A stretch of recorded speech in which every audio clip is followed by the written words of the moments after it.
Moving on, viewers, the world's attention is turning to Peru as the 2024 APEC Economic Leaders Week is underway. On Friday, President Biden participated in the APEC leaders' informal dialogue with guests in Peru. The dialogue will likely lead to a work program that will focus on non-tariff measures, trade facilitation, and economic and technical cooperation related to the industry in the Asia-Pacific region. Take a look.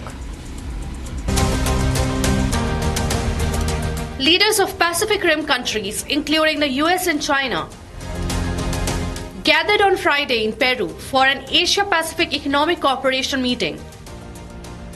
The annual gathering brings together 21 economies that jointly account for almost two-thirds of global GDP and half the world's trade. Hosting the summit, Peruvian president called for stronger ties with the world's leading economies. Como anfitrión de APEC, Perú reafirma y fortalece su compromiso con el empoderamiento de los ciudadanos de las economías APEC. Nuestro objetivo es nivelar el terreno, brindando a todos las herramientas necesarias para su inclusión en los espacios sociales.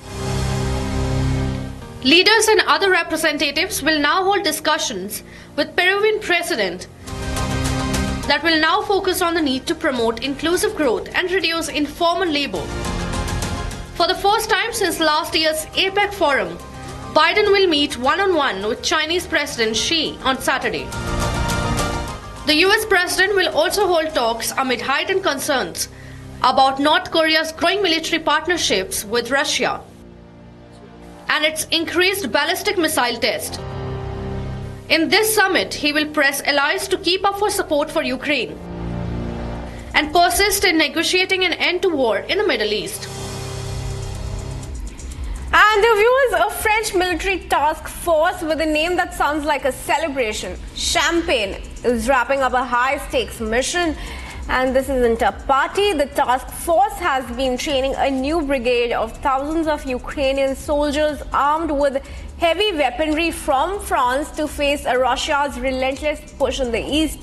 Now, with Russian forces advancing and international politics in flux, these troops are heading back to the front lines at a critical moment. So how ready are they for the fight ahead? Find out what this new force brings to the battlefield in this report.